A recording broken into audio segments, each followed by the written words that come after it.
What's good, y'all? Before we get started, I got my first subscriber the other day, and I'm so happy about that. You know what I'm saying? Finally, one subscriber, and I can't wait to get some more. You know what I'm saying? If you're viewing, I would love if y'all could subscribe for me. I would really enjoy it. You know, I'm really talking about something that I really love, and I want to attract more people to this community, and I'm glad to be welcomed in this community, in this NASCAR community. I really am, and I can't wait to really kind of do more and have more eyes on me, and yeah.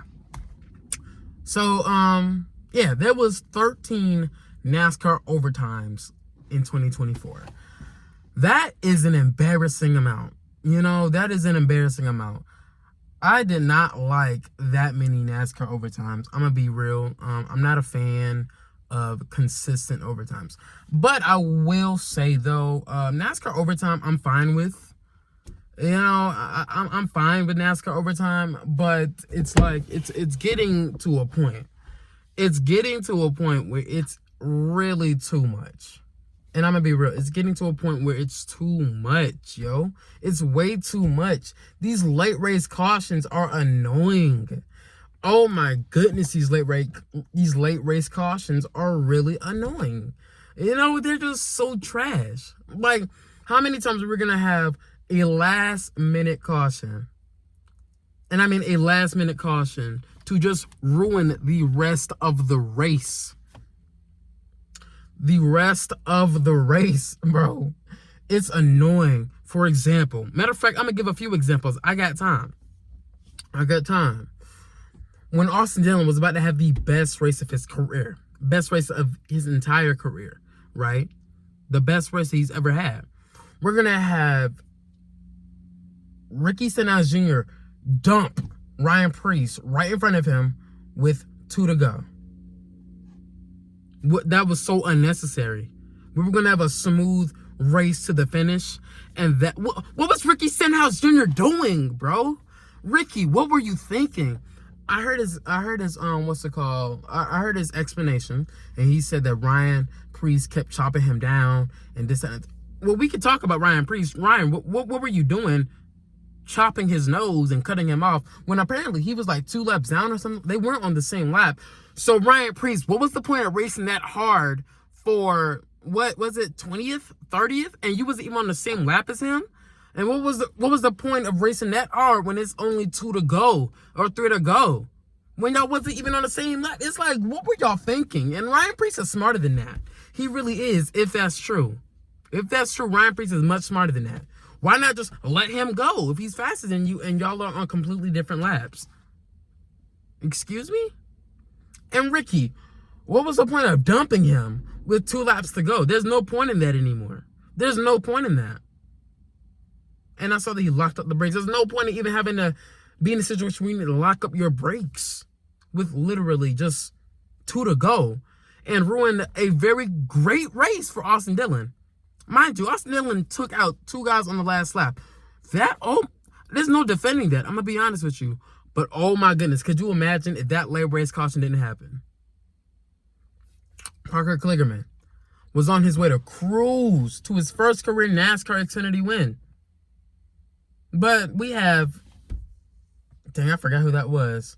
But the 42 car, which is a guy in the back, which this isn't his fault. I'm going to be real. It's not his fault. A tire went down at the worst time.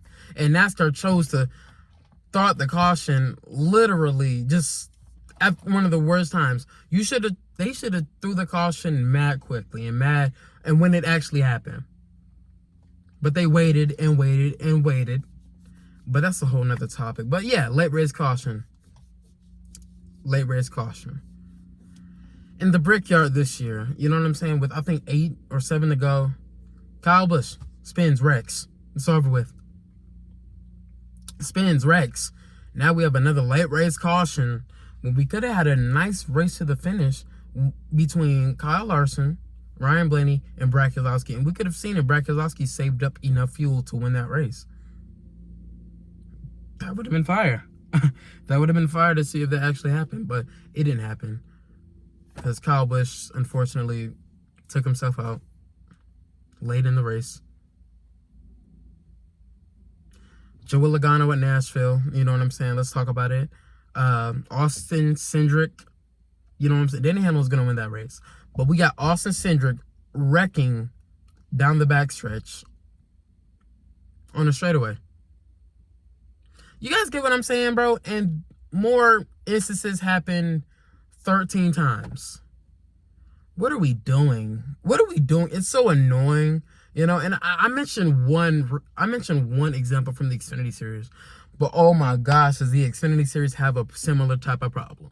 Late race cautions, also at Michigan.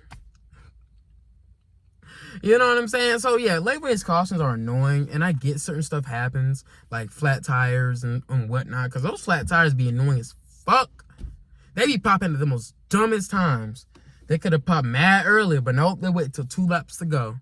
I'm tired of overtime. I really am, because when I was younger, it was green, white, checkered, right? And it was only 3 attempts. 3 attempts. And I was fine with that. But they switched it, at Talladega in 2015, because Austin Dillon had his unfortunate wreck at the Coke 0400 that year. So they were going to limit to 1 attempt for safety reasons. See, look, let me talk about that for a second. I'm going to be real. That was fucking stupid. You can have a catastrophic wreck at any time in the race. Anytime. And I mean that shit. Any time of the race. Just because it's 1 attempt doesn't make it any less dangerous or any more safer. There goes NASCAR overcompensating again. Like, come on now. Come on. Come on. That big wreck could happen at any moment, at any time. Whether it is a green, white, checkered, or overtime, a race to the finish, you know, it could happen at any time. You know what I'm saying? Like, I don't think that was necessary at all. Like we saw with the 2020 Daytona 500, when Ryan Newman unfortunately got into his wreck, right? That wasn't an overtime. Or was it? I think that was. But a wreck like that could happen at any time of the race. Was that overtime? I forgot that quick. But Brendan Gaughan, right? When his car levitated over like 6 other cars, that was nowhere near overtime. Like, bad wrecks can happen at any moment. I don't think that was necessary to even do that. And guess what? NASCAR overcompensated that rule yet again, right? With the overtime line. The overtime line was stupid. It was very stupid. So, yeah. And now we have unlimited attempts at overtime. The overtime line is the start-finish line, where it should have been in the first place. And now I think it's being overdone. I really do. I think we should just go back to 3 attempts at a green, white checker. But since I'm kind of irritated with late race cautions, I actually don't mind if the race ends at the scheduled distance.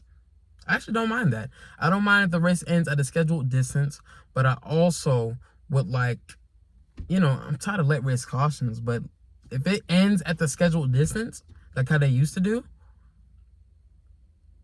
you know, I think we might be onto something with that. I'm gonna be honest, but I do get tired of races ending under yellow at times, very prematurely. Of course, that gets annoying. But I guess if NASCAR would like more integrity, in my opinion, more integrity would be the scheduled distance. That's more integrity if y'all are diehards of racing, like racing purists. But honestly, to make everybody happy, I think green, white checkers will be all right. Like maybe like 3 attempts. I don't think I made my point clear in this. Yeah, I think racing to the scheduled distance is fine, because it doesn't take away a driver who deserves to win the race at all. It doesn't take away from the driver who deserves to win the race. When we have, you know, overtimes and green, white checkers, I could see how people can say that, yo, this can take away, and rightfully so, or wrongfully so, take away drivers who unfortunately deserve to win the race. Like Parker Kligerman deserved to win that race. Denny Hamlin, he deserved to win that race in NASCAR. I'm not even a big fan of him. So yeah, just a little discussion piece. I'm getting hot in this car, so I'm gonna try to wrap it up. So yeah, what do y'all think? Are y'all in favor of overtimes, unlimited attempts? Unlimited attempts, I will say, that can go crazy one day. It really can go crazy one day. We saw it at Nashville. One day we're going to see how crazy that can get, because these drivers be acting mad desperate at the end of these races.